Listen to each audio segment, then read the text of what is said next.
ભૂતની ભાષા કઈ હોય? છઠ્ઠી ઇન્દ્રિય જે લોકો પણ પાસે હશે તો એ લોકોને તરત ખબર પડી જશે કે આ જગ્યાએ ભૂત છે. ત્યાં અમને ભૂત પ્રેતનો સંકેત પરફેક્ટ આપી દે કે આ જગ્યાએ એનર્જી ડાઉન થઈ છે.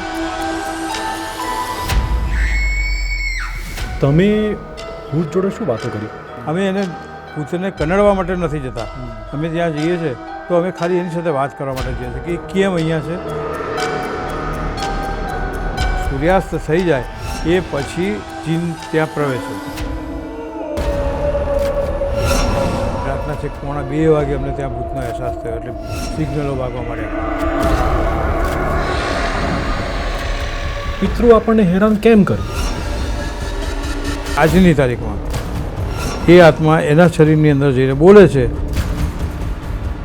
ભૂતને સાધી લે, જીનને સાધી લે એટલે જીનને ગુલામ બનાવી દેવાની આખી ઘટના છે. શું એવું શક્ય છે?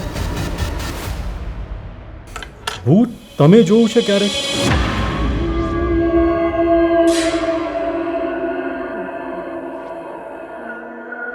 નમસ્કાર, હું ચિરાગ. અમારા વિશેષ પોડકાસ્ટમાં આપનું સ્વાગત છે. પ્રીકેપમાં તમને આ વિષય સમજાઈ ગયો હશે. આજનો વિષય એ બહુ ડાર્ક છે, અંધારાવાળો છે, ડરવાળો છે, ભ્રમવાળો છે. શ્રદ્ધા અંધશ્રદ્ધા વચ્ચે ઝોલા ખાતો આ વિષય છે. આ વિષય છે ભૂતનો, આ વિષય પ્રેતનો, આ વિષય પિશાચનો, આજનો વિષય પિતૃઓનો છે. જેમ તમે સૌ જાણતા હશો કે કોઈ એક ગામમાં ભૂતની આંબલી છે, કોઈ એક ગામમાં ભૂતિયો રસ્તો છે, ભૂતિયો બંગલો છે, ભૂતિયો મહેલ છે. નાનપણથી આપણે આવી અનેક વાર્તાઓ સાંભળતા આવ્યા છીએ. પરંતુ સાયન્ટિફિક રીતે શું ખરેખર ભૂતોનું અસ્તિત્વ છે ખરું? આજનો વિષય આપણો આ જ છે. આજના પોડકાસ્ટમાં તમે કદાચ ડરશો, તમને કુતૂહલ સર્જાશે, તમારી અનેક માન્યતાઓ તૂટી પણ શકે છે. તો આ ભૂત પ્રેતનો વિષય શું છે એના મુદ્દે આજે આપણે વાત કરવાની છે. અને આ જ મામલે આપણી સાથે જોડાયા છે છેલ્લા 20 વર્ષોથી જે ભૂતો પર કામ કરી રહ્યા છે, ભૂતને શોધી રહ્યા છે તેવા પેરાનોર્મલ એક્ટિવિટીના ઇન્વેસ્ટિગેટર ડૉક્ટર ભરતભાઈ દવે. આપનું સ્વાગત ભરતભાઈ. નમસ્કાર. તો 20 વર્ષથી ભરતભાઈ લગભગ ભૂતોને શોધે છે, એમના ઉપર કામ કરે છે. ત્યારે ભરતભાઈ સૌથી પહેલો સવાલ મારો એ છે કે તમારા મતે, તમે ડૉક્ટરેટ છો આ વિષયમાં, તો તમારા મતે આ ભૂત પ્રેતની દુનિયા એ કયા પ્રકારની છે? ભૂત પ્રેતની દુનિયામાં જે સમાજની અંદર જે વાતો ફેલાયેલી છે એમાં 90% અંધશ્રદ્ધા છે, 10% જ રિયલ વાતો છે. એટલે સાયન્ટિફિક રીતે જો આપણે જોવા જઈએ તો મોટાભાગની જે ઘટનાઓ જે સમાજની અંદર આપણને કહેવામાં આવે છે કે આ ભૂતિયો મહેલ છે કે આ ભૂતિયો રસ્તો છે, ખરેખર એવું નથી હોતું.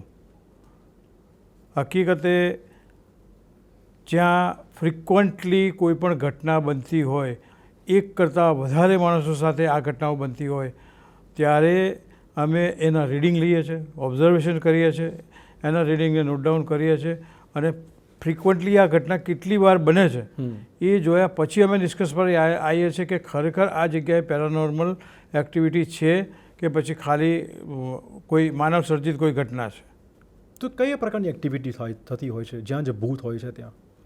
જ્યાં ભૂત હોય છે ત્યાં ડરનું એક વાતાવરણ થાય. એટલે ત્યાં ભૂત હોય ત્યાં શું થાય છે કે ત્યાં ફ્રિકવન્સીનો ચેન્જ થઈ જાય છે.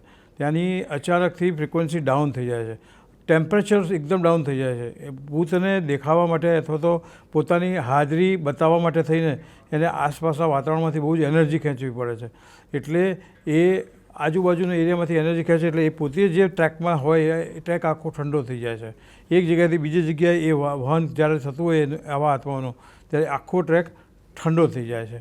ત્યારે અમને ખબર પડે, અમે જ્યારે આવા ટેમ્પરેચરવાળા ઝોનમાં આંખો બંધ કરીને પણ જઈએ તો પણ અમને ખબર પડી જાય કે આ જગ્યાએ આવી એક્ટિવિટી છે અથવા તો આવી જગ્યાએ એક્ટિવિટી પસાર થઈ ગયેલી છે. તમને ખબર પડે, સામાન્ય લોકોને અહીંયા ભૂત છે, અહીંયા ભૂત સંતાયું છે, અહીંયા ભૂતનો વાસ છે, એવી અંદેશો આવે કેવી રીતે? સામાન્ય લોકોને તો જલ્દી ખ્યાલ નથી આવતો, કારણ કે એના માટે થઈને 6 સેન્સ જોઈએ જે દરેક જણા પાસે નથી હોતી. ઈશ્વરે દરેક માણસોને 5 સેન્સ તો આપેલી જ છે, પણ છઠ્ઠી ઇન્દ્રિય જેને કહેવાય, છઠ્ઠી ઇન્દ્રિય એટલે આપણી જે કપાળની વચ્ચે જે હોય આપણું આજ્ઞાચક્ર, ત્યાં છઠ્ઠી ઇન્દ્રિય ત્યાંથી ડેવલપ થાય. તો આ છઠ્ઠી ઇન્દ્રિય જે લોકો પણ પાસે હશે તો એ લોકોને તરત ખબર પડી જશે કે આ જગ્યાએ ભૂત છે. અને એવા લોકો છે કે જે લોકોનું માનસિક લેવલ હાઈ છે, જેઓ બહુ એજ્યુકેટેડ છે, જેઓ આ બધામાં માનતા નથી, તો એ લોકોને એનો અહેસાસ નહીં થાય. જે લોકો જડ છે, જે લોકો ફ્લેક્સિબલ નથી, એવા લોકોને ભૂત પ્રેત કે આવી કોઈ એનર્જીનો ક્યારેય અહેસાસ નહીં થાય. એટલે માનસિક રીતે સબળ લોકો ના થાય એવું? યસ, માનસિક રીતે સબળ હોય ને એને જલ્દી ખ્યાલ નથી આવતો. કોઈ ચોક્કસ સાધનો ખરા? ચોક્કસ. આ એરિયામાં આ એક્ટિવિટી થવાની છે તો થઈ રહી છે પેરાનોર્મલ એક્ટિવિટી, એવા કયા કયા સાધનો છે? હા, એવા સાધનો છે. એમાં છે આ છે ગોસ્ટ મીટર છે, આ EMF મીટર છે. આ EMF મીટરમાં ફ્રિકવન્સી બેઝ હોય, એટલે પર્ટિક્યુલર ફ્રિકવન્સી હોય ત્યારે આની અંદર સિગ્નલો આવવાના ચાલુ થાય. એટલે અમે વિન્ડો આગળ મૂકી દઈએ. સિમિલરલી આ જે મીટર છે એની અંદર સિગ્નલો આવે છે. આવા સિગ્નલો આવે અને પછી અમે ત્યાં મૂકી દઈએ તો ત્યાંથી અમને ખબર પડે કે આ એન્ટિટી પ્રવેશ કરી છે. પરંતુ આ એકલું પૂરતું નથી હોતું. આ એકલું વસ્તુ પૂરતું નથી હોતું. અમારી પાસે એ જ પ્રમાણે આ એક એન્ટેના છે. આ એન્ટેના બેઝ છે. આ જે જ્યારે ભૂત પ્રેત આવે અમારે સિંગલ હાથે પકડવાનો છે. જ્યારે પણ આવે છે તો એ એન્ટી ક્લોકવાઇઝ આ ગતિ કરે છે. આ રીતે ગતિ કરે એન્ટી ક્લોકવાઇઝ ફરવા માંડે, આપોઆપ ફરવા જ માંડે. એટલે અમને ખ્યાલ આવી જાય. ચલો માની લો કે આને પણ કદાચ બોડીની ફ્રિકવન્સી સાથે એના કારણે થઈને કદાચ બતાવતું હોય, પણ આ મારું ઇન્સ્ટ્રુમેન્ટ છે એ વિશ્વમાં ક્યારેય ખોટું નથી પડતું. આને લેકર એન્ટેના કહે છે. લેચર એન્ટેના પણ કહેવાય, લેકર એન્ટેના પણ કહેવાય. એટલે આ અમને ભૂત પ્રેતનો સંકેત પરફેક્ટ આપી દે કે આ જગ્યાએ એનર્જી ડાઉન થઈ છે અને આ એનર્જી આ પ્રકારની છે. ઓકે. તો ભૂત તમે જોયું છે ક્યારેક? મેં ભૂત જોયું નથી, પણ મેં અનુભવેલું છે. ભૂતને જોવા કરતાં ભૂતનો અનુભવ બહુ અગત્યનો છે. કે આપણા લોકોમાં એક એવી સામાન્ય છાપ છે કે આપણે હિન્દી ફિલ્મોમાં જોઈએ તો હિન્દી ફિલ્મોમાં ભૂતનો આકાર જોવા મળે, લોહિયાળ દાંત જોવા મળે, પણ ભૂત ખરેખર એવા હોતા જ નથી. ભૂત પોતે પોતાની હાજરીનો અહેસાસ તમને કરાવે છે. એ હાજરીનો અહેસાસ કરાવે એટલે એ તમને એ રીતે કરાવે કે એ વાતાવરણને ઠંડુ કરે, ત્યાં કોઈ પણ પ્રકારના અવાજો આવે, ફ્રિકવન્ટલી આવા અવાજ આવે કે જે તમે નોટિસ કરી શકો અને જે અવાજને તમે રેકોર્ડ કરી શકો. એ સિવાય તમારી પાસે અમુક એવા કેમેરા હોય, ઇન્ફ્રારેડ કેમેરા, તો ઇન્ફ્રારેડ કેમેરાથી તમે એક ફિગર આઉટ આની લઈ શકો. ત્યારે અમને ખ્યાલ આવે કે આ જગ્યાએ એન્ટિટી પ્રવેશી ગઈ છે અને આ જગ્યાએ આ પ્રકારની એન્ટિટી છે. એટલે ભૂત વાત કરે? હા. પછી અમે ભૂતને પહેલાં આવા કોઈ પણ જગ્યાએ ભૂતને અમે ઇન્વેસ્ટિગેશન કરીએ ત્યારે અમે સૌથી પહેલાં એની પરવાનગી લઈએ છીએ. જેમ સ્કૂલમાં નાનું બાળકો એને જે ક્લાસમાં જાય તો ટીચરને પૂછે ને કે મે આઈ કમ ઇન ટીચર, એમ અમે ભૂતને અમને એન્ટિટીવાળું કોઈ પ્લેસ હોય તો અમે એન્ટિટીને પૂછીએ કે કેન વી કમ ઇન, અમે તમારા સામ્રાજ્યમાં આવી શકીએ છીએ. એ પછી અમને જો સંકેત આપે, એવા સંકેતમાં શું હોય કે કોઈક અવાજ આવે, કોઈ ચીઝ પડે, કોઈ ઝાડની ડાળી પડે, એવું કોઈ પણ સંકેત અમને આપે તો એવા સંકેત આપે એટલે અમે સમજી જઈએ કે આ જગ્યાએ અમને પરવાનગી અંદર જવાની એને આપેલી છે. પછી અમે અંદર જઈને એની સાથે વાત કરીએ. વાત કરવા માટે થઈને અમારી પાસે ચોક્કસ ફ્રિકવન્સીવાળા રેડિયો હોય છે. એ ચોક્કસ ફ્રિકવન્સી પર અમને જવાબ આપે, પણ એ પોતે પોતાની ભાષામાં જવાબ આપે. એટલે ભાષા કઈ હોય? ભૂતની ભાષા કઈ હોય? હા, એટલે જે પ્રકારની આત્મા જે હોય એ સ્થાનિક એની ભાષા હોય એ ભાષામાં એ જવાબ આપે. જેમ કે આપણે ગુજરાતમાં અમદાવાદની અંદર કંઈક એવું જગ્યા છે તો એ જગ્યા પર એ ગુજરાતી ભાષામાં જવાબ આપશે. પણ આ અમદાવાદની અંદર કોઈ બહારથી, મદ્રાસથી કે કોઈ કેરાલાથી કોઈ આવીને અચાનકથી એક્સિડેન્ટલ ડેથ થઈ ગયો ને એ ત્યાં ઘોષ થયો, જેમ કે અત્યારે હોસ્પિટલમાં પેલું વિમાન પડ્યું VS હોસ્પિટલ, સિવિલ હોસ્પિટલમાં, તો એ વિમાનમાં પડવાના કારણે થઈને ઘણા માણસો મરી ગયા છે. એમાં કોઈ સાઉથ ઇન્ડિયન પણ છે. તો આવો કોઈ વ્યક્તિ મરી ગયો તો એ પોતે પોતાની ભાષા બોલશે. એ વખતે એ આપણી ગુજરાતી, હિન્દી, ઇંગ્લિશ કોઈ પણ સમજણ પડે એવી ભાષા નહીં બોલે, કારણ કે આ સાંસ્કૃતિક એની સાથે વારસો છે. એની પોતાની જે લેંગ્વેજ છે એની સાથે કેરી ફોરવર્ડ થાય છે. ભરતભાઈ, તમે કીધું કે ભૂત વાતો પણ કરે, તો તમે ભૂત જોડે શું વાતો કરી? અમે ભૂતને પહેલાં પૂછીએ કે તમે મેલ છો કે ફિમેલ છો. અચ્છા, ભૂતની પણ જાતિ હોય? હા, કોઈ પુરુષ મરી ગયો હોય તો એનો આત્મા હોય, કોઈ સ્ત્રી મરી ગયો તો એનો આત્મા હોય. રાઈટ. અમારે એક વખત એક ટ્રાન્સજેન્ડર એટલે કે જેને આપણી ભાષામાં હિજડા કહીએ એવાનો એક આત્મા અમે આવ્યો હતો. તો એની સાથે અમે વાત કરી હતી. તો અમે પૂછીએ એને સૌથી પહેલાં તો કે એ કઈ જાતિનો છે, મેલ છે કે ફિમેલ છે. પછી એની ઉંમર પૂછીએ. પછી એને અમે પૂછીએ ફર્ધર કે તું અહીંયા આગળ કેટલા વર્ષથી છે, અહીંયા શા માટે છે.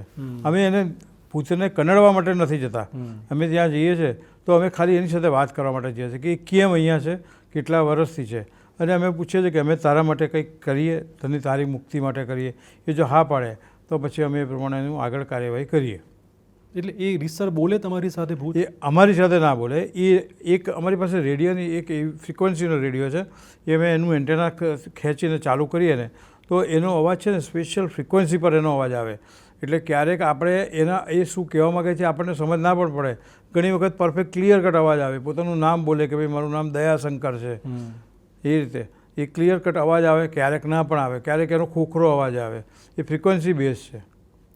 તમારી કોઈ ચોક્કસ ઘટના વર્ણવો કે તમે ભૂત શોધવા ગયા હો અને તમે ખુદ આમ અચંબિત થઈ ગયા હો કે આ દુનિયા છે આ પ્રકારની, એમ ભૂતની દુનિયા, કોઈ ચોક્કસ ઘટના? હા, વિશ્વનું જેને નામાંકિત સ્થળ કહેવાય અને ભારત દેશનું નંબર 1 હોન્ટેડ સ્થળ કહેવાય એવું ભાનગઢ, જે જયપુરથી 80 કિલોમીટર દૂર છે, એ ભાનગઢના કિલ્લામાં હું ગયો હતો. ભાનગઢના કિલ્લાની અંદર આમ શાળાના વિદ્યાર્થીઓ પણ, એટલે બાળ મંદિરના વિદ્યાર્થીઓને પણ પ્રવાસ માટે લઈ જાય છે, પણ એ લોકો પોતાની રસીએ જે જોતા હોય છે. અને અમે જે જઈએ છીએ પેરાનોર્મલ ઇન્વેસ્ટિગેટર તરીકે, તો અમે એને અમારી રીતે જોઈએ છીએ. તો હું જ્યારે ગયો, હું 6 વખત ગયેલો, જ્યારે 6ઠ્ઠી વખત ગયો ત્યારે મને ખબર પડી કે અહીંયા ઉપર જીનનું એક મંદિર છે, જીનનું. એટલે એ જીનના મંદિરમાં સ્પેશિયલ હું એ શોધવા માટે બહુ મહેનત કરી. તો ત્યાં જીનના મંદિરમાં જતા વખતે લગભગ મારે 11 રૂમો ક્રોસ કરીને ત્યાં જવું પડ્યું. ત્યાં ગયા પછી મને ખબર પડી કે પહેલાં તો જ્યારે પહેલો રૂમ જ્યારે અમે ક્રોસ કર્યો ત્યારે એકદમ માથું ફાટી જાય એવી ગંદી વાસ આવે. એટલે વાસ એટલે સડેલું મટન હોય ને એવી વાસ આવે. પછી બીજો રૂમ અમે ક્રોસ કર્યો, ત્યાં અમને બીજી ગંદી ડેડ યુરિનની વાસ આવે. જાણે પબ્લિક ટોયલેટની અંદર કેવી ગંદી વાસ આવતી હોય એવી અમને વાસ આવે. પછી ધીરે ધીરે હું આગળ ગયો ત્યારે જીનનું એક નાનકડું એક મંદિર હતું. એટલે એક મોટો હોલ જેવું હતું, પણ એની અંદર જવાની જગ્યા આટલી સાંકડી હતી, નાની, એટલે લગભગ આટલી સાંકડી હશે. એ જગ્યાની અંદર જવાનું, પણ બહાર એનો એક પૂજારી બેઠો હતો. એટલે મેં પૂજારીનો ઇન્ટરવ્યૂ લીધો. મેં કીધું તમે શું કરો છો? મને કે હું અહીંયા જીનની સેવા કરું છું. મેં કીધું તમે કેવી રીતે સેવા કરો છો? એટલે કે જીનને મારે રોજે 1 બોટલ ભરીને દારૂ આપવો પડે અને એને 5 કિલો માંસ આપવું પડે અને એને સિગરેટ આપવી પડે. તો મેં કીધું પછી શું થાય? તમે ખાઈ જાઓ પ્રસાદ ચડાવીને? તો મને કે ના, એ બધું પતી જાય કે. એટલે મેં કીધું કે આ સિગરેટને કેવી રીતે, એટલે એ કેવી રીતે કરે, પ્રગટાવાય કેવી રીતે? એટલે કે અમારે ખાલી સિગરેટ મૂકી દેવાની. અહીંયા જેટલા ગોખલા દેખાય છે આજુબાજુમાં ટોટલ 21 જેટલા ગોખલા હતા. એનો મેં વિડીયો લીધો છે, એ પછી હું આપણે બતાવીશ. તો એવા 21 ગોખલાની અંદર દરેકની અંદર 1 સિગરેટ મૂકી દે. પછી એ પૂજારી પોતે ત્યાંથી નીચે પાછો આવી જાય, કારણ કે સાંજ પછી એ જીન કોઈને ટકવા ના દે ત્યાં. એટલે એ ત્યાંથી નીચે ઉતરી જાય. ત્યાંથી નીચે ઉતરી જાય એટલે લગભગ સૂર્યાસ્ત થઈ જાય એ પછી જીન ત્યાં પ્રવેશે કે પોતાની જગ્યા પર પોતે હાજરી આપે. અને હાજરી આપીને એ બધું જ ખાવાનું જે મૂકેલું હોય, પીવાનું મૂકેલું હોય, એ બધું સાફ કરી દે. એના સિવાય જે સિગરેટ હોય તો એ બધી સળગી જાય, બધી પતી જાય, ઠૂંઠા જ તમને સવારે જોવા મળે. એટલે મને બહુ જ ભયંકર આશ્ચર્ય થયું કે ખરેખર આવી ઘટના હોય છે, એમ જીન હોય છે ખરેખર, કે જીન આવું કરતા હોય છે. એ મને ત્યાં રિયલી એનો ભાસ થયો. પછી તો મારી સાથે એવી બધી ઘટનાઓ થઈ, મારી પાસે એવા કેસો આવવા મળ્યા કે જ્યાં આવો જીન કોઈના ખાનદાનને, આખા ખાનદાનની પેઢીઓને આખે બધાને ખલાસ કરી નાખ્યા. એક સિવિલ હોસ્પિટલના એક સિસ્ટર હતા, નર્સ હતા, એ બેન મારી પાસે આવ્યા હતા. તો એ બેને મને એમની સ્ટોરીનું વર્ણન કર્યું કે સાહેબ મારા સસરા હતા કે 45 વર્ષની એજ પર મરી ગયા. એમને 3 દીકરાઓ અને 1 દીકરી, એટલે મોટો દીકરો, પછી દીકરી, પછી 2 દીકરાઓ એમ હતા. સૌથી નાના દીકરાની વાઈફ હું છું કે. તો કે સૌથી પહેલાં મારા સસરા 45 વર્ષની એજમાં મરી ગયા. એ મરવાની એજ નથી. એના પછી મારા જેઠ બધા જ્યારે ઉંમરમાં મોટા થયા ત્યારે મારા જેઠ 39 વર્ષની એજ ઉપર એ મરી ગયા. એટલે કેવું કે ગઈકાલે બીમાર પડ્યા અને આજે મરી જાય એક જ દિવસમાં, વગર કારણે કંઈ ખબર જ ના પડે કે કયા કારણસર મરે છે. ડૉક્ટરો પણ કોઝ ઓફ ડેથમાં શું લખે, નેચરલ ડેથ હતું. પછી કે એની સિસ્ટર ગુજરી ગઈ, એને પરણાઈ નથી, એની સિસ્ટર 35 વર્ષની ઉંમરે મરી ગઈ. પછી એનો મોટો જેઠ મરી ગયો, વચ્ચેનો જેઠ મરી ગયો. એની ઉંમર હતી એ વખતે 39 વર્ષ. એટલે એ પણ નાની ઉંમરમાં મરી ગયો. અને એના પછી આ બધી ઘટનાઓ દર 7 વર્ષે થતી હતી. એવરી 7 વર્ષના ગેપ ઉપર દરેક 7 વર્ષે એક મોત થાય. પછી આ બેન જે હતા એમનો હસબન્ડ મરી ગયો. હવે એમના સૌથી મોટા જેઠને 2 દીકરાઓ હતા. મોટો દીકરો 28 વર્ષનો અને નાનો દીકરો 21 વર્ષનો, બેની વચમાં 7 વર્ષનો ગેપ. પછી વચ્ચેના જેઠને કોઈ દીકરા કશું સંતાન નહોતું, એમને નણંદ પરણાયેલા હતા અને પછી આ બેન હતા. તો એમને એક દીકરો, એની ઉંમર 14 વર્ષ, એટલે 14, 21 અને 28, 7 વર્ષનો ગેપ હતો. મેં કીધું તમે શેના માટે મારી પાસે આવ્યા છો? તો મને એમણે એમ કીધું કે હું મારા મોટા જેટલા મોટા દીકરાને બચાવવા આવી છું. મેં કીધું તમને શું થયું છે? તો મને કહે કે એ છોકરાને પરમ દિવસે ઘરમાંથી પડી ગયો, ગઈકાલે આઈસીયુમાં હતો અને આજે વેન્ટિલેટર પર છે, કે સામાન્ય જ રીતે પડી ગયો હતો. એટલે પછી મેં જોયું મારી રીતે, મારા સાધનોથી મેં બધું ચેક કર્યું, ત્યારે મને ખબર પડી કે આની પાછળ તો જીન પડેલો છે. એટલે પછી મેં એમને કીધું કે બેન, હવે હું આ તમારા દીકરાને બચાવી નહીં શકું. તમારો દીકરો કાં તો 4 દિવસ જીવશે, કાં 4 અઠવાડિયા જીવશે, કાં 4 મહિના જીવશે. એટલી એનાથી વધારે કોઈ એનું આયુષ્ય મને દેખાતું નથી. તેમ છતાંય તમે હનુમાન ચાલીસા તમે એની આગળ બોલવાનું રાખો. મને કે સાહેબ અંદર હોસ્પિટલમાં અંદર તો જવાની એમને છૂટી જ નથી, વેન્ટિલેટર પર રાખેલો છે, એટલે એમને બીજા કોઈને જવા નથી દેતા ડૉક્ટર સિવાય. તો પછી કે મેં કીધું તું એક કામ કરજે, પેલી સિસ્ટરને આ હનુમાન ચાલીસાની એક બુક આપજે અને એને કહેજે કે આના ઓશિકા નીચે મૂકી દે. એટલું એણે કરાયું. પણ મેં કીધું જો આને તને 4 દિવસ કે 4 અઠવાડિયા કે 4 મહિના સિવાય વધારે કોઈ જીવશો નહીં દીકરો. પછી હું બીજા દિવસે મારે પંઢરપુરમાં લેક્ચર આપવા જવાનું હતું, એટલે પંઢરપુર ગયો અને ત્યાંથી એક્ઝેક્ટ ચોથા દિવસે બપોરે સાંજે આવ્યો. સાંજે આવીને મેં પહેલાં જ પેલી બેનને ફોન કર્યો. તો મેં કીધું ભાઈ તમારા દીકરાની શું હાલત છે? મને કહે તો મરી ગયો એ. એટલે પછી એ બેન પછી ફરીવાર મારી પાસે આવ્યા. મને કે હવે મારા 2 દીકરાને બચાવો, મોટા જેઠનો નાનો દીકરો છે 21 વર્ષનો અને આ મારો દીકરો છે. મેં કીધું તમારે આનો એક જ રસ્તો છે, તમારું પાટણમાં ઘર છે. પાટણમાં ઘણા બધા ઘરોની અંદર સારા પ્રકારના પણ જીન છે અને ખરાબ પ્રકારના પણ જીન છે.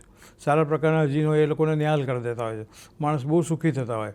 અને ખરાબ પ્રકારના જે જીન હોય છે એ માણસને આખી પેઢીનું ખાનદાન નષ્ટ કરી નાખે.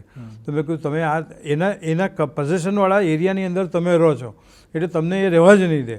તો કે અને મારે કરવાનું શું? મેં કીધું તમે આ મકાનને વેચી નાખો. એટલે પાટણમાં જે મકાન હતું એ વેચવું પડે? હા, વેચી નાખો તો તમને તમારા બંને બાળકો બચી જશે. મને કે મારું એ મકાન હું વેચવા કાઢું છું. મને 1 વર્ષ સુધી એ બેન વેચવા માટે થયા. એ મકાન હમણાં વેચાયું ત્યારે એમને શાંતિ થઈ. મેં કીધું હવે તમે મુક્ત થઈ ગયા છો, હવે એ ઘરમાં જે પણ આવશે એને એ જીન અસર કરશે. એટલે જીન આવા પ્રકારના. પણ તો ભૂત પાછળ પડે અને હેરાન કરે એવું કેમ? ભૂતની મનસા કયા પ્રકારની હોય? ભૂતને એવું હોય છે કે એના એરિયામાં તમે જાઓ.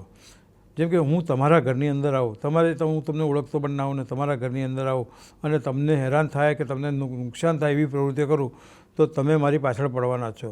એ પ્રકારે ભૂતના એરિયામાં જઈએ, ભૂતના પોઝિશનવાળામાં જઈએ, એવા કોઈ વિસ્તારમાં આપણે જઈએ તો અને આપણે એને હેરાન થાય એવું વાતાવરણ કરીએ તો એ આપણને ચોક્કસ પાછળ પડે અને આપણને નુકસાન કરવા કોશિશ કરે, આપણને ત્યાંથી હટાવવા માટે, બગાડવા માટે કોશિશ કરે. તમે જીનનો ઉલ્લેખ કર્યો. ભૂત અને જીન બંને અલગ અલગ કે એક જ? એક જ હોય છે. એમાં એવું હોય છે કે જ્યારે કોઈ હિન્દુ વ્યક્તિ મરી જાય ત્યારે એનો આત્મા જે હોય એ ભૂત કહેવાય, અને જ્યારે કોઈ મુસ્લિમ વ્યક્તિ મરી જાય ત્યારે એના આત્મા છે એને જીન કહેવાય. આ બધા સ્થાનિક લોકોએ પોતાના કલ્ચર પ્રમાણે પાડેલા નામ છે. એમ નહીં, ભૂતમાં પણ સ્ત્રી પુરુષ હોય, હિન્દુ મુસ્લિમ ચોક્કસ હોય. આમ તો કહેવાય કે જે જીવ છે એ શરીર ધારણ કરે છે, શરીર છૂટ્યા પછી એનું કોઈ ચોક્કસ બંધારણ રહેતું નથી. તો એમાં પણ સ્ત્રી પુરુષ હોય, એમાં પણ હિન્દુ મુસ્લિમ હોય? ચોક્કસ હોય. એમાં એવું છે સાહેબ કે જ્યારે માણસનું શરીર, જ્યારે માતાના પેટમાં માણસ હોય છે તો 7મા મહિને એનામાં જીવ આવી જતો હોય છે. તો ત્યારે એનો આત્મા ત્યારથી મળી અને એની સાથે એ મરી જાય ત્યાં સુધી એનો આત્મા એના શરીરમાં રહે છે. પછી એને જ્યારે મરી જાય એનો આત્મા બોડીમાંથી નીકળી જાય ત્યારે એના શરીરને તો પંચમહાભૂતોમાં આપી દેવામાં આવે છે, પણ એનો આત્મા શરીરની બહાર નીકળે છે, વાતાવરણમાં ફરે છે. તો મેમરી એ કેરી ફોરવર્ડ થાય છે. તમને યાદ હશે, તમે સાંભળ્યું પણ હશે કે પુનર્જન્મના કિસ્સાઓ તમે જોયા હશે કે પુનર્જન્મની અંદર કે ઘણા બાળકો નાની ઉંમરમાં 3 વર્ષનો બાળકો હોય અને આખી કુરાન વાંચતો હોય, કે 2.5 વર્ષનો બાળક હોય એ ગીતાજી વાંચતો હોય. તો આવું કેમ હોય છે? નાના બાળકો ઇન્ટેલિજન્ટ હોય છે, એવું કેમ હોય છે? એનું કારણ આવે છે કે તે લોકો ગયા જન્મની મેમરી કેરી ફોરવર્ડ કરીને પોતાની સાથે લાયા હોય છે. ઓકે, તમે ગુજરાતમાં કયા કયા સ્થળો વિઝિટ કર્યા છે? ગુજરાતની વાત કરીએ તો ગુજરાતમાં જે ભૂતિયા સાઇટ્સ છે, ઘોસ્ટ સાઇટ, એવી કયા પ્રકારની છે, ક્યાં ક્યાં આવેલી છે? જો આપણે અમદાવાદથી શરૂઆત કરીએ. અમદાવાદની અંદર સૌથી પહેલું સિલદની અંદર એક ફાર્મ છે, સિગ્નેચર ફાર્મ હોન્ટેડ છે. એમાં તમે રાતના જાઓ તો તમને અલગ અલગ પ્રકારના અવાજો સાંભળવા મળે, અલગ અલગ પ્રકારની આકૃતિઓ જતી જોવા મળે. તમે ત્યાં જાઓ, સ્થળ ઉપર જાઓ તો ખરેખર કશું ના હોય, એટલે તમને એક ડરામણું વાતાવરણ પેદા કરે, કારણ કે ત્યાં કોઈક માણસ સુસાઇડ કરી ગયો હતો. એટલે એના કારણે થઈ અને ત્યાં આવું એ પ્રવૃત્તિઓ હોય છે. પણ દિવસે ના હોય, એ વસ્તુ રાતે જ હોય. એ પ્રમાણે રાંચરડામાં લેક છે. રાંચરડાનું જે લેક છે ત્યાં તો મારી ડોટરને ખુદને અનુભવ થયો હતો. મારી ડોટર ત્યાં ગઈ હતી રાતના લગભગ 8, 8:30 અને ત્યાં એની ગાડી, એનો ફ્રેન્ડ હતો, એ ગાડી ચલાવતો હતો. એનો ફ્રેન્ડ નવી નક્કોર કંપનીમાંથી છોડાઈને ગાડી લાવ્યો હતો. તો એ ગાડીમાં અમુક સર્ટેન લિમિટ પર ગયા ને, એટલે ભૂતની જ્યાં લિમિટ ચાલુ થઈ ત્યાં સુધી ગયા, પછી એની લાઇટો બંધ થઈ ગઈ. બધાના મોબાઈલની લાઇટો બંધ થઈ ગઈ, કોઈ કશું જોઈ જ ના શકે. પછી માંડ ગાડીને રિવર્સ કરીને એ લોકો પાછા આવ્યા. એટલે ત્યાં પણ એક છોકરાનું ડેથ થયું હતું. એ તળાવ વર્ષોથી લોકોનો ભોગ લેતો હોય છે, રાંચરડાનો તળાવ. એટલે ત્યાં પણ આવું ભૂત છે. પછી GTU યુનિવર્સિટી ગાંધીનગરમાં છે. ત્યાંનો પણ એવું કહેવાય છે કે એ ક્લાસ છે એ હોન્ટેડ છે, અને એ ક્લાસની અંદર છોકરાએ સુસાઇડ કર્યું હતું, એટલે એ હોન્ટેડ છે. અમદાવાદમાં એવી ઘણી જગ્યાઓ, હવે તો હમણાં જ્યાં પેલું વિમાન પડ્યું હતું અને ત્યાં ઘણા 243 જણા મરી ગયા હતા, એ જગ્યા પણ રાતના ભૂતના અવાજો આવતા હોય છે. એના સિવાય ઘણા એબન્ડન્ટ કારખાનાઓ, ઘણી હવેલીઓ, ઘણા પેલેસો જે એબન્ડન્ટ થઈ ગયા હોય, એની અંદર ભૂત મેં જોયા છે, જાતે જઈને ચેક કરેલું છે, અનુભવેલા છે. એના સિવાય રાજકોટમાં જુઓ તો રાજકોટનો પેલેસ છે, પછી જુનાગઢનો જે પેલેસ છે, પાલનપુરમાં જે પેલેસ છે, આ બધા પેલેસોની અંદર હોન્ટેડ પ્રવૃત્તિ થાય જ છે. અને સૌથી વધારેમાં વધારે મેં હોન્ટેડ પ્રવૃત્તિ જે જોઈ એ ત્યાં ભાનગઢના ફોર્ટની અંદર જોઈ. એના સિવાય પછી જયપુરથી 80 કિલોમીટર જમણી બાજુએ એક રામગઢ કરીને વિલેજ છે. રામગઢ વિલેજના પેલેસમાં એ આખું પુરાતત્વ ખાતાએ એ જગ્યા કબજે કરેલી છે. અમે ત્યાં ઉપર ગયા, પુરાતત્વ ખાતાનું ચેતવણીનું બોર્ડ હતું કે હવે ઉપર જવું નહીં, તોય અમે ઉપર જઈને ત્યાં ભૂતનો અહેસાસ કરેલો છે.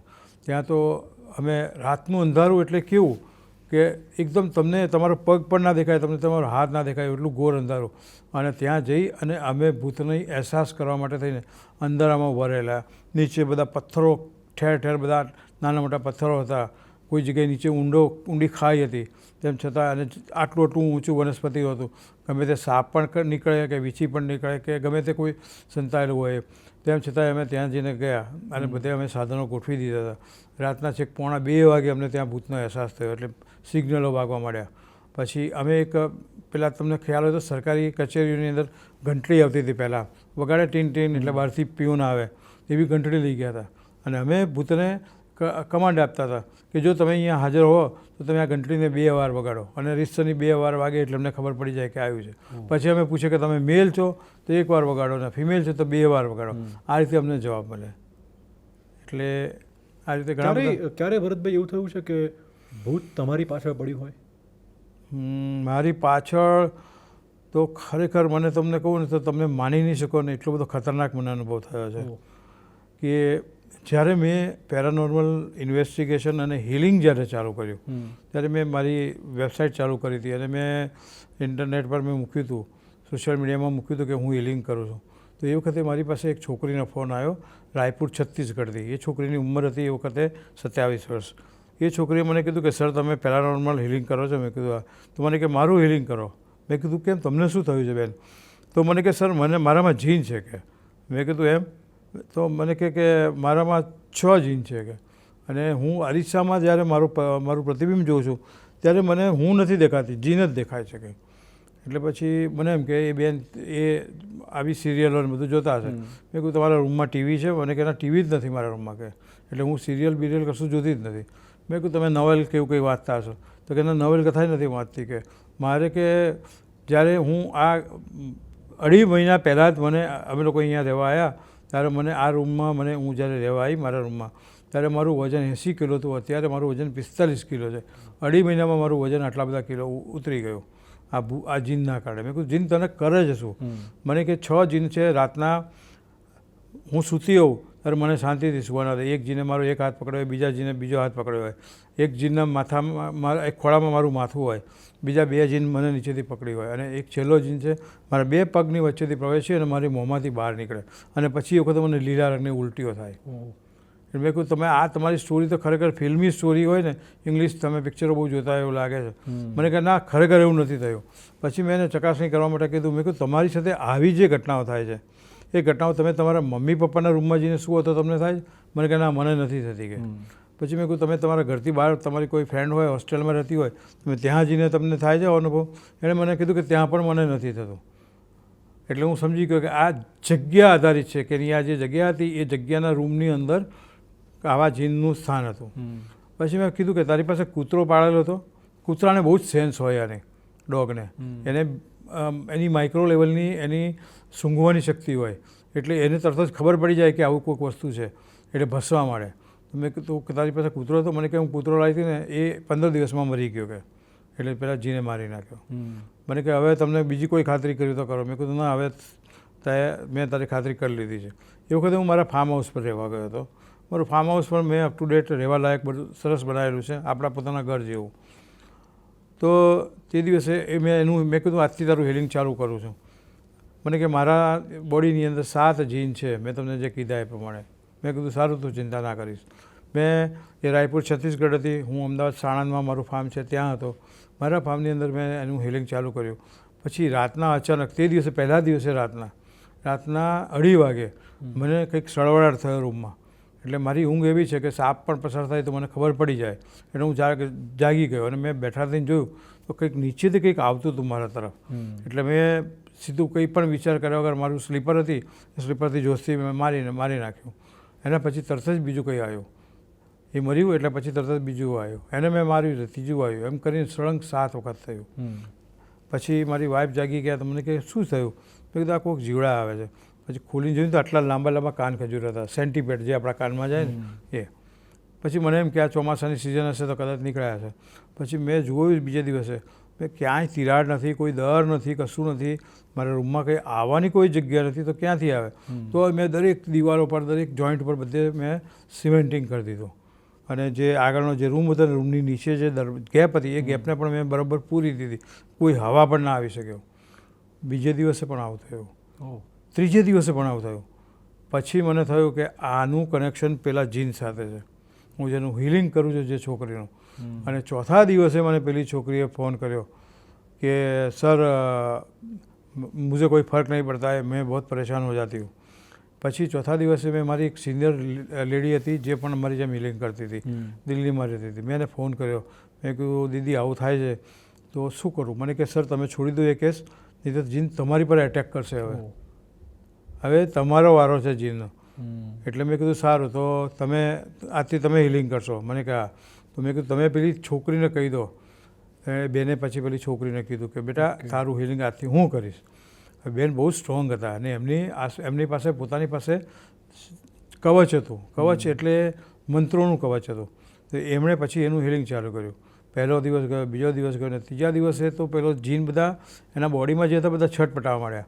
એટલે એણે પેલી છોકરી મારફતે એમને કેવડાવ્યું, પેલા બેનને, દીદીને, કે દીદી અબ આપ મેરા હિલિંગ બંધ કર દો, મેં અભી ઠીક હો ગઈ હું. એ દીદીએ મને કીધું, મને ફોન કર્યો, મને કે આવું કહે છે. મેં કહું ના તું તારે કરે ચાલુ રાખ, એના શરીરમાં જીન છે જ, હું જોઉં છું અહીંયાથી જીન છે જ. બીજે દિવસે પેલી દિવસમાં 6 વખત ફોન કર્યા, દીદી આપ મેરા હિલિંગ બંધ કર દો, મેં અભી ઠીક હો ગઈ હું, મુझे કોઈ જરૂરત નહીં હે. એણે મને ફોન કર્યો દીદીએ. જીન ફોન કરાવતા હતા? હા, જીન એના માધ્યમ મારફતે ફોન કરાવતા હતા.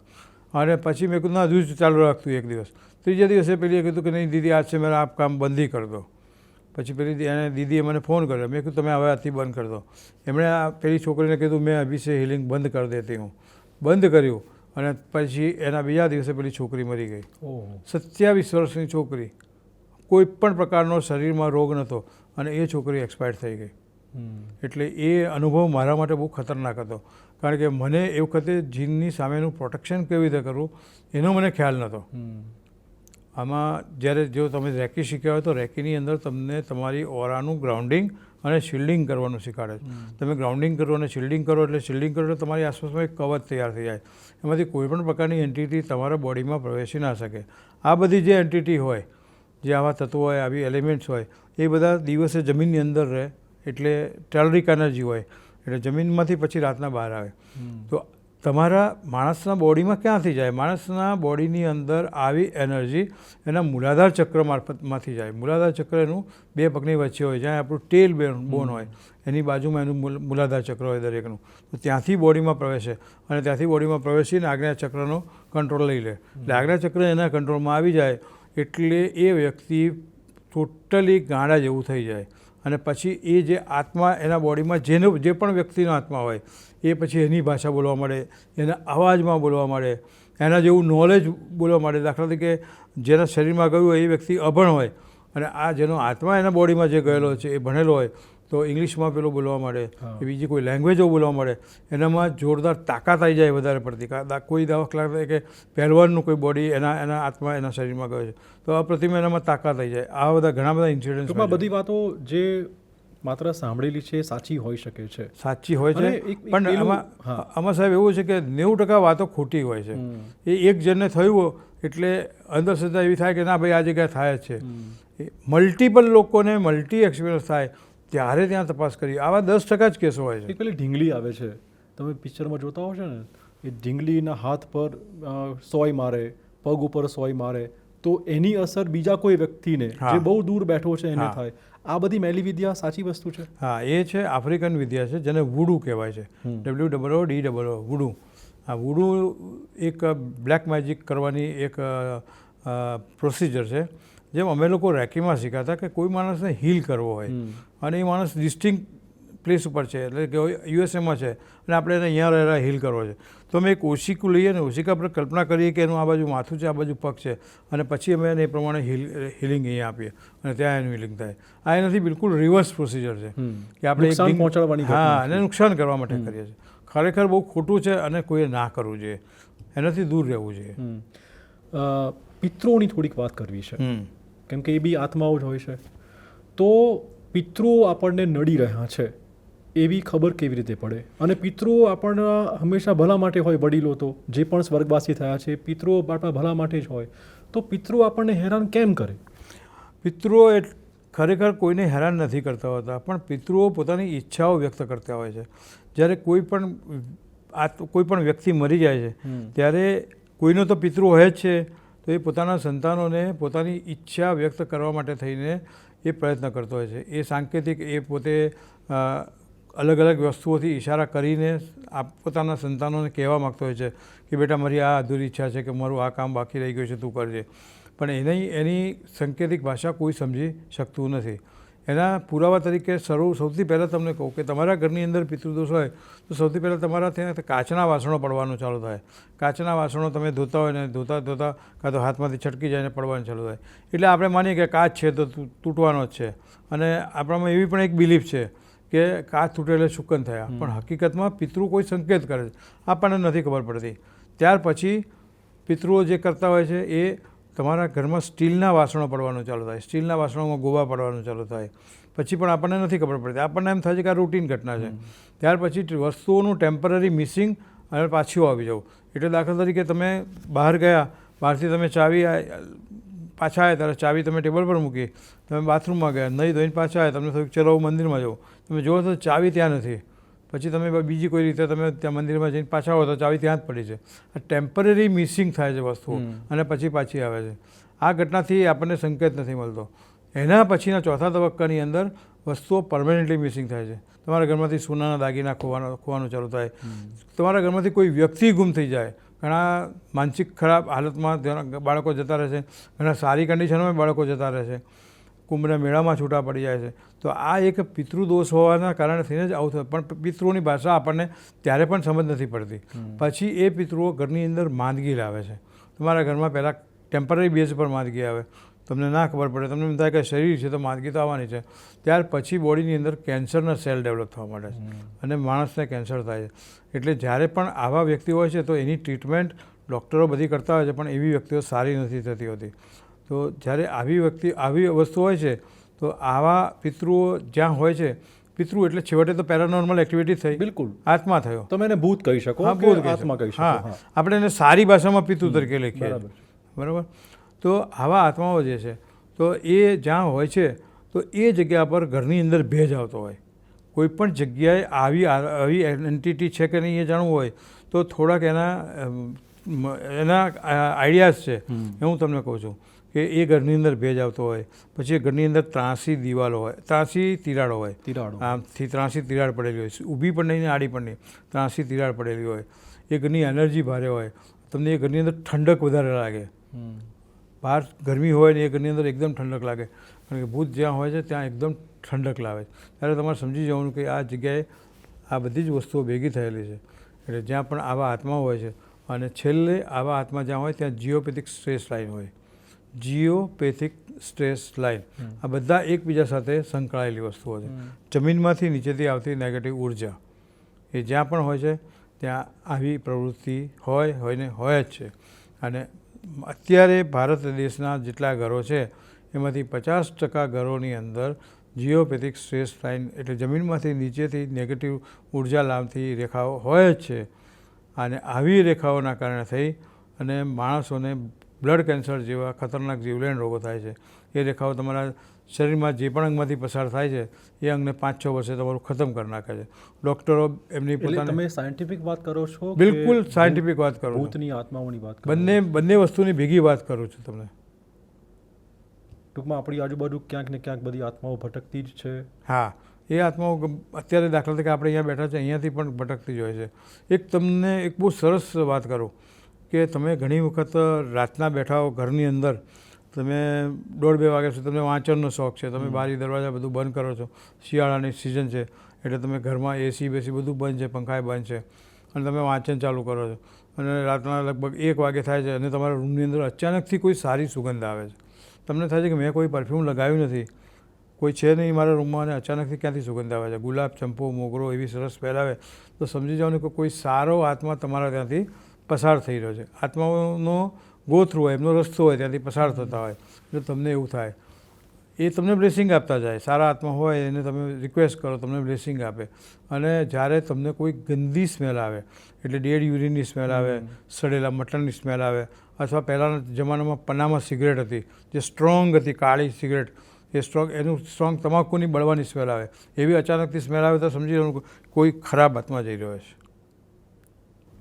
આખા પ્રોફેશનમાં તમે જે 20 વર્ષથી આ કામ કરી રહ્યા છો, તમારા ફેમિલીના મેમ્બર્સને કોઈ ચોક્કસ ખરાબ અનુભવ થયા હોય, અથવા તો એમ થાય કે ઘરવાળા ના પાડતા હોય કે આ બધું શું તમે કઈ દુનિયામાં જતા રહ્યા છો?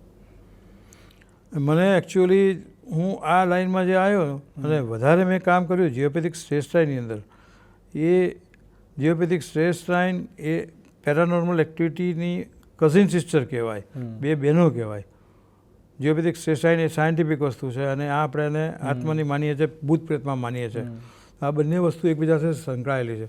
તો હું જ્યાં રહું છું તો મારા ઘરની અંદરથી જીઓપેથિક સ્ટ્રેસ લાઇન પસાર થાય છે. અમે ફ્લેટમાં રહેવા આવ્યા નવા, તો મારા નવા ફ્લેટની અંદર ભેજ આવ્યો, 3જા માળના સરસ ફ્લેટ, અને એમાંથી 3જા માળે મારા ભેજ આવ્યો.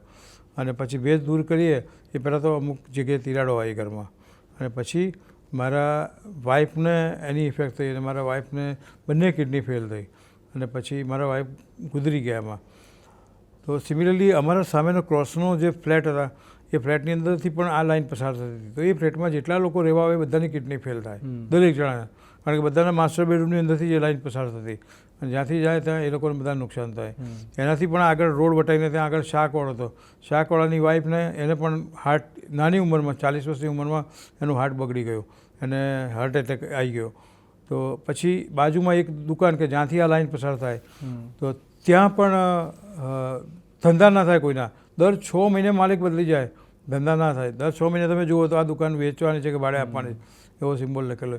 તો ત્યાં પેરાનોર્મલ એક્ટિવિટીના કારણે થઈને આ બધી વસ્તુ થાય. પણ તો તમને પોતાને ખબર જ છે કે ગુજરાતમાં કઈ કઈ જગ્યા એમાં આવી એક્ટિવિટી થઈ રહી છે, અથવા તો પિતૃદોષની પણ તમને ખબર છે.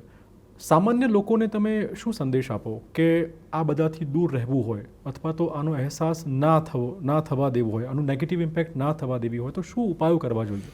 જો ઝેરના પારખા ના હોય, આવી વસ્તુઓ જે છે એના પારખા કોઈએ કરવા નહીં, અને આવી વસ્તુથી દૂર રહેવાનું. હું અમારું કામ એક પેરાનોર્મલ એક્ટિવિટી ઇન્વેસ્ટિગેટર તરીકે, લોકોમાં ભય ફેલાવવાનું નથી, અમે લોકોને સાચી સમજ આપીએ છીએ કે તમે આવી વસ્તુથી દૂર રહો.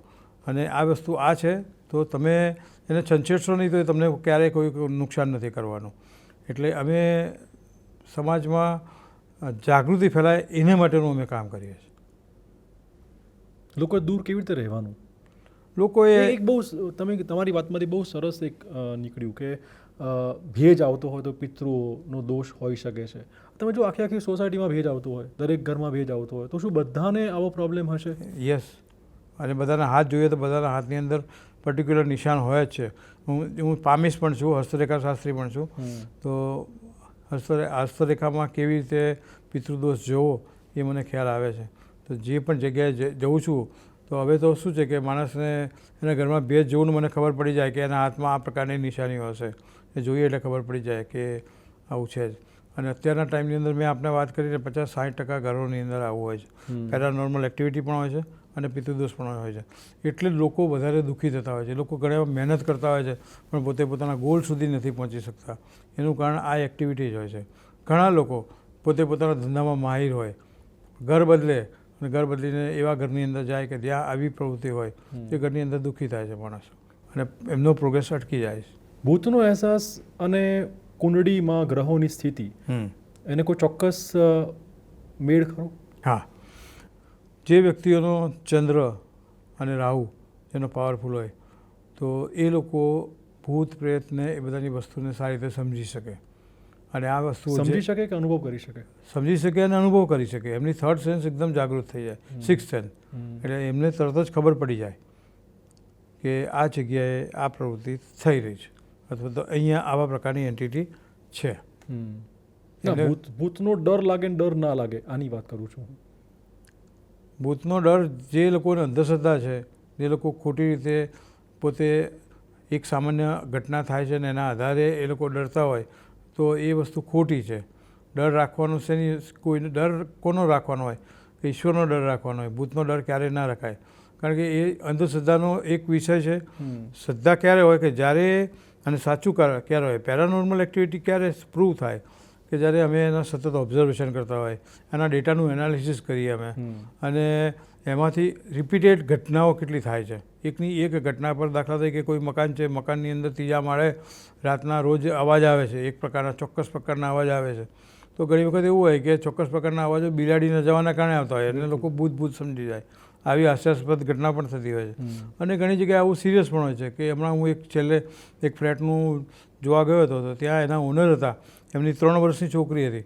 તો 3 વર્ષની છોકરીને એ લોકો મૂકીને જાય, એના રૂમમાં સીસીટીવી હોય તો એ લોકો જોવે તો છોકરી એકલી કોકની સાથે વાતો કરતી હોય. તો આવા ટાઈમે પછી એના ઓનરને થયું કે ખરેખર કંઈક છે મારા ફ્લેટની અંદર. પછી એણે મને જે રિક્વેસ્ટ કરીને પછી મેં એની કામગીરી પૂરી કરી દીધી. તમે ભૂત ભગાડ્યું? હા, ભગાડ્યું. એટલે હું ભૂતની સાથે તો કોઈ દિવસ આવું કંઈ કરતો જ નથી. આપણે કમ્ફર્ટ ઝોનમાં રહેતા હોય અને કમ્ફર્ટ ઝોનમાંથી આપણને અનકમ્ફર્ટ કરવામાં આવે તો આપણે કેવા રૂમ છોડીને ભાગી જઈએ. આપણે આપણા ઘરની અંદર બેડરૂમમાં મસ્ત સૂતા છીએ, બેઠા છીએ અને આપણા રૂમની અંદર કોઈ ઝેરી ગેસ કોઈ છોડે બહારથી કન્ટિન્યુઅસ આવતો હોય તો એક સમય એવો આવશે કે આપણી સહનશક્તિ પૂરી થઈ જશે અને આપણે દરવાજા તરફ ભાગીશું. એટલે હું એવું કરું છું કે ભૂતને કમ્ફર્ટ ઝોનમાં, એ કમ્ફર્ટ ઝોન ક્યારે કહેવાય? જ્યારે અંધારું વધારે હોય, તમારા ઘરનો કોઈ ખૂણો વપરાયા વગરનો હોય. એટલે ઘરના દરેક ખૂણાનો આપણે ઉપયોગ કરવાનો. દિવસમાં દરેક વખત, દરેક રોજે એક વખત દરેક ખૂણામાં આપણે જવું જોઈએ અને એનો ઉપયોગ કરવો જોઈએ, ખૂણામાં બેસવું જોઈએ. તો ભૂત ક્યારેય ના આવે તમારા ઘરની અંદર. પિતૃની આપણે વાત કરી, પિતૃદોષની. ધાર્મિક પરંપરાઓ અને સાયન્સ, આ બંને, જો ભૂતનું સાયન્સ હોય તો આપણે એ બંનેને જોડી લઈએ તો અંતિમ ક્રિયા પછીના જે બધી ઉત્તર ક્રિયા હોય છે, શ્રાદ્ધ હોય છે, આ બધી આપણી ધાર્મિક પરંપરાઓનો અંદર આવતી હોય છે. એ પરંપરાઓ નિભાવીએ તો પિતૃઓ શાંત પડે, આવું કંઈ કનેક્શન બેસે છે ખરું? હા, એ બધું ક્લોઝર છે, એનર્જીનું ક્લોઝર છે. એનર્જીને આપણે એની કોડ કટ કરીએ છીએ. કોડ કટ કરીએ એટલે કેવું કે અમે દાખલા તરીકે અમે કોઈ જગ્યાએ ભૂત પ્રેતને જોવા માટે ગયા હોઈએ તો એ ત્યાંથી જોઈને અમે પાછા આવીએ ત્યારે એ એનર્જી અમારી સાથે જોડાઈ ગઈ હોય તો અમારે એને કટ કરવી પડે. અમારા એક સિમ્બોલ છે, એ સિમ્બોલથી અમે એને કટ કરીએ, એનર્જીને કટ કરીએ.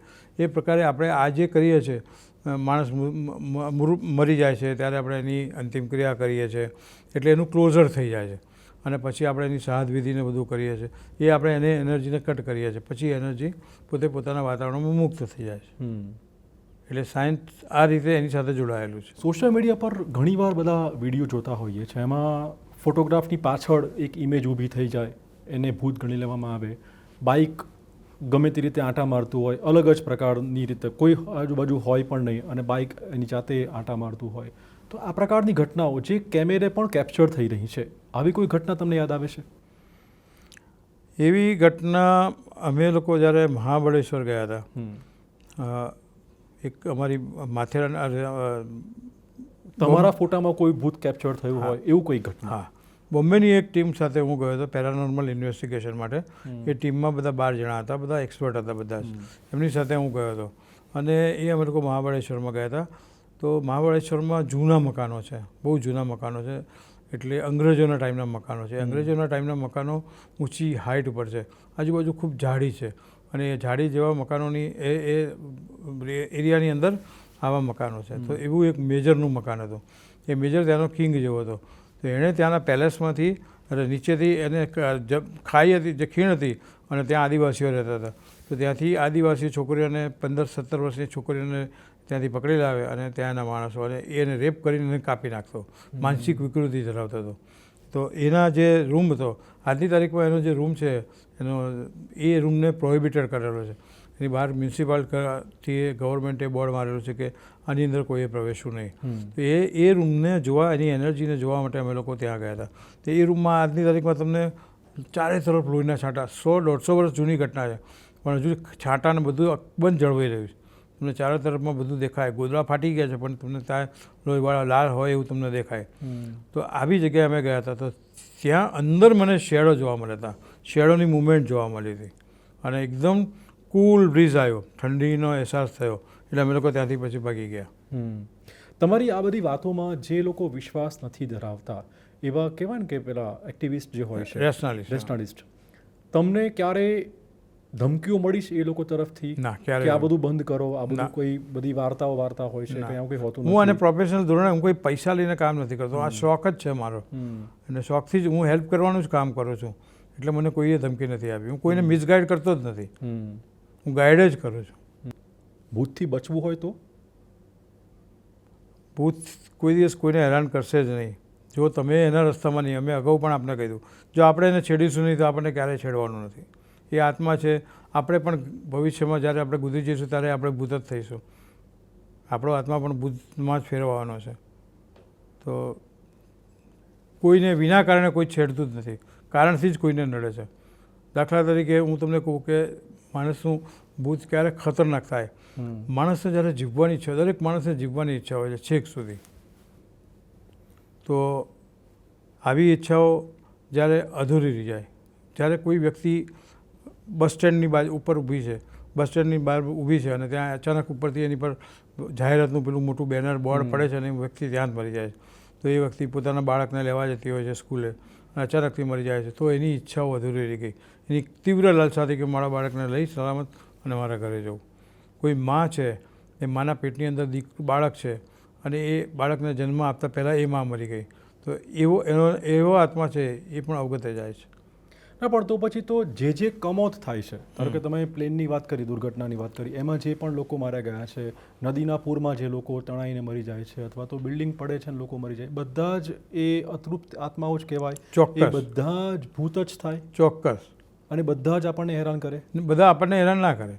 એમને જે એમની તકલીફ હોય એ દૂર કરવા માટે, એટલે એમને જે વસ્તુ જોઈતી હતી એ મેળવવા માટે પ્રયત્ન કરે. હવે હું આપણે સમજાવું કે હું જે મારી પાસે ઓરા સ્કેનર છે, ઓરા સ્કેનરથી હું જાણું છું, હું જાણી લઉં છું કે કોઈપણ વ્યક્તિને પિતૃદોષ છે. પિતૃદોષ એટલે છે અલ્ટિમેટલી પેરાનોર્મલ એક્ટિવિટી થઈ, ભૂત પ્રેત થયા. તો પિતૃદોષ છે તો કઈ પેઢીનો છે? આપણે કહીએ કે ભાઈ તમને પિતૃદોષ છે, બરાબર, પણ કઈ પેઢીનો છે? પહેલી પેઢીનો, બીજી પેઢીનો, 7 પેઢી સુધીનો પિતૃદોષ નડતો હોય. ગરુડ પુરાણમાં લખ્યું છે, બરાબર. હવે 7 પેઢી સુધીમાં 4થી પેઢીનો તમને પિતૃદોષ થાય છે, નડે. તો એમાં સ્ત્રીનો છે કે પુરુષનો છે, એટલે કે દાદાનો છે કે દાદીનો છે? હવે તમને ખબર પડે એટલે એ વસ્તુ હું શોધું છું કે દાદીનો છે. પછી એના ઘણા બધા કારણો હોય છે. એના કારણોમાં એવું હોય છે કે વ્યક્તિને 10મા સુધીની એની વિધિ પ્રોપરલી થઈ નથી, એના અસ્થિનું વિસર્જન નથી થયું, અથવા અમુક અસ્થિ રસ્તામાં પડી ગયા છે, એવું થયું, તો પણ એ પિતૃદોષ થાય, એનો અવગતે જાય. એનું 12મા 13માની વિધિ નથી પ્રોપરલી થઈ, એને પિંડમાં નથી ભળવામાં આવ્યો તો પણ એક પિતૃદોષ ક્રિએટ થાય.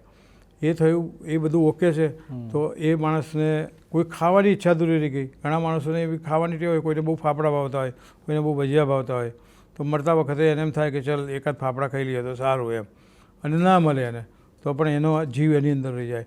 એટલે જ્યારે કોઈને પીવાની આદત હોય, બીડી પીતો હોય, સિગરેટ પીતો હોય, તમાકુ, ચેલમ, ગાંજો, દારૂ પીતો હોય, બરાબર, તો જ્યારે તમને ખ્યાલ હશે કે જ્યારે નારાયણ બલિ થાય છે, નારાયણ બલિની વિધિ થાય છે, ત્યારે છેલ્લે પાણી છાંટે છે કે જેનામાં આત્મા આવવાનો છે એ આવી જાય, તો એવી વ્યક્તિનું માથું ભારે થઈ જાય અને એવી વ્યક્તિ પછી બોલે, પેલો જે આત્મા જે છે એ એના શરીરમાં જઈને એના અવાજમાં બોલે છે. આ વસ્તુ તમે આજની તારીખમાં પણ ત્યાં જઈને ખાતરી કરી શકો છો. આજની તારીખમાં એ આત્મા એના શરીરની અંદર જઈને બોલે છે અને એ પ્રમાણે બોલે છે કે ભાઈ એની જે ઈચ્છા અધૂરી રહી ગઈ હતી, કોઈને કંઈ ખાવાની ઈચ્છા હોય, કોઈને દહીં ખાવાનું હોય તો દહીં માગે, કોઈને મીઠાઈ ખાવાનું તો મીઠાઈ માગે, એ ખાય અને એને ખવડાવે એ વ્યક્તિને, એટલે એ આપોઆપ પછી એમાંથી એક કુટુંબ આખું મુક્ત થઈ જાય. એના શરીરમાં આત્મા તમે કીધું કે પ્રવેશી શકે છે, તો ઘણીવાર તમે જોતા હશો કે પ્રસંગોપાત માતાજી આવવાની ઘટના બનતી હોય છે, ઘણીવાર બજરંગ બલી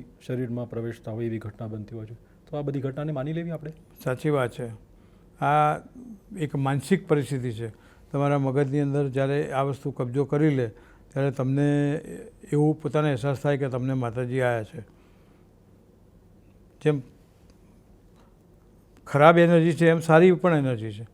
ઘણાને શરીરમાં ભૂત પ્રવેશે છે તો ધૂણવા માંડે છે. આવું તમારે દ્રશ્ય જોવા હોય આજની તારીખમાં તો ઊંઝાની પાસે ઉનાવા ગામ છે, ત્યાં મીરાદાતાર કરીને જગ્યા છે, ત્યાં તમે જાઓ તો ત્યાં તમને આજની તારીખની અંદર દુનિયાભરના બધા ભૂતવાળા, આખા ઇન્ડિયામાંથી બધા જેટલા લોકોને હેવી ભૂત વળગેલા છે ઘણા વર્ષોથી, એ બધા તમને ત્યાં જોવા મળશે. જે લોકો ધૂણતા હોય, વિના કારણે ધૂણતા હોય અને સાંકળોથી બાંધી રાખવા પડે જેવા માણસો. તો જેમ આવી ખરાબ એનર્જી જેમનામાં પ્રવેશે છે તો એ લોકો આવું કરે છે.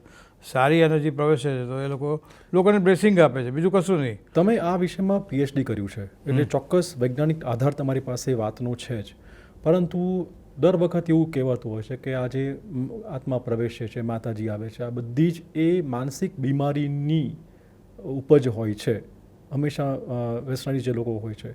તો તમે એને શું કહેવા માગશો? તમારી વાત 100% સાચી છે. મેં આપને જે કીધું એ પ્રમાણે 90% કેસોની અંદર સાયકોલોજીકલ બીમારી જ હોય છે, માનસિક બીમારી જ હોય છે. 10% જ રિયલ હોય છે. 10%. ઓડિયન્સને જે ગંભીરતાપૂર્વક આપણું આ વાતો સાંભળી રહ્યા છે, તમને જો કોઈ આ પ્રકારની નો અહેસાસ થયો હોય તો તમે કમેન્ટમાં લખી શકો છો. તમે આ વાતમાં માનો છો, નથી માનતા, તમને કોઈ ચોક્કસ અહેસાસ થયો છે કે નહીં, એ કમેન્ટમાં જણાવો, જેથી કરીને ભરતભાઈ સાથેની વાતચીત છે એને થોડોક બેઝ ચોક્કસ મળી જાય. ભરતભાઈ, બીજો એક મુદ્દો એ છે કે ઘણીવાર એવું સાંભળવા મળે છે કે ભૂતને સાધી લે, જીનને સાધી લે, એટલે જીનને ગુલામ બનાવી દેવાની આખી ઘટના છે. શું એવું શક્ય છે? એ વસ્તુ બહુ ડેન્જરસ છે અને એ વસ્તુ કરવા માટે થઈને જો આપણે પ્રયત્ન કરીએ તો એ એનર્જી આપણા મગજ પર કબજો લઈ શકે છે, આપણા બોડી પર કબજો લઈ શકે છે, આપણને નુકસાન કરી શકે છે. એટલે હું કોઈને પણ એવી એડવાઇસ નથી આપતો કે તમે એવા પ્રયત્ન કરો. શક્ય છે ખરું? એવું શક્ય છે પણ મેં જોયું નથી, એવું સાંભળ્યું છે, મેં જોયું નથી, મેં અનુભવ્યું નથી. તમારા આ 20 વર્ષના કાર્યકાળમાં 5 વાક્યોમાં આખું તમારું કરિયર અને આ ભૂતની દુનિયા વર્ણવી હોય તો શું કહી શકો? મારી કેરિયરમાં તો મેં 20 વર્ષ પહેલાં આ કામ ચાલુ કરેલું હતું ઇન્વેસ્ટિગેશનનું. શરૂઆતમાં તો હું નવો હતો એટલે મને ખ્યાલ નહોતો કે આમાં પ્રોટેક્શન કેવી રીતે રાખવું. પછી મને ખ્યાલ આવ્યો, મેં રેકી કર્યું, રેકી શીખ્યો, એટલે રેકીમાં મને જાણવા મળ્યું કે આપણે આપણા ચક્રો મારફતે આપણને એનર્જી ઘૂસે છે, તો આપણી એનર્જીને આપણે સેફ રાખવી. આવું ઇન્વેસ્ટિગેશન કરતા હોય એના માટે છે. તમે ઇન્વેસ્ટિગેશન નથી કરતા, તમે સામાન્ય માણસ છો તો તમારે કોઈ ચિંતા કરવાની જરૂર નથી. પણ તમારે જ્યારે બીજા કોઈને હેલ્પ કરવી છે, બીજા કોઈને આવી મુશ્કેલીમાંથી બહાર કાઢવા છે, તો તમારે આ બધું વસ્તુ કરો. તમે તમારી ઓરાને પ્રોટેક્ટ કરી અને પછી તમે બીજાને હેલ્પ કરો. તો દર્શક મિત્રોને ચોક્કસ એક વાત કહેવાની કે ભરતભાઈએ જે કંઈ પણ વાતો કરી છે એ એમના પોતાના અનુભવના આધારે કરી છે, પોતાને જે અહેસાસ થયો એના કારણે કરી છે. માનવું ન માનવું એ તમારી વિવેકને આધીન હોઈ શકે છે. શ્રદ્ધા ગણવી, અંધશ્રદ્ધા ગણવી એ બધું તમારા વિવેક પર આધાર રાખે છે. માત્ર ભરતભાઈને અહીંયા બોલાવવાનો ઉદ્દેશ માત્ર એટલો છે કે આ સાયન્ટિફિક રીતે પણ ભરતભાઈના કહેવા પ્રમાણે પૂર્વન છે આખી વસ્તુ. ભૂત પ્રેતની જે યોની છે એ છે અને અલગ અલગ લોકોને એ હેરાન પણ કરે છે અને ઘણીવાર સારા ફળ પણ આપે છે, પરંતુ આપનો વિવેક ચોક્કસ એ આધાર રાખે છે આ બાબતોને જાણવી, આ બાબતોને માનવી. ભરતભાઈ, આપનો આભાર આ તમામ ચર્ચા બદલ. અંતમાં એક વાક્ય ચોક્કસ કહીશ કે ગરુડ પુરાણમાં પણ જેમ એમણે પણ વાત કરી તેમ એમનો ઉલ્લેખ છે જ, ભૂત પ્રેત યોનિનો ઉલ્લેખ તો છે જ, પરંતુ જો આ બધાથી બચવું હોય તો એક વાત અંતમાં ચોક્કસ કરીશ કે ભૂત પિશાચ નિકટ નહીં આવે, મહાવીર જો નામ સુનાય. નમસ્કાર.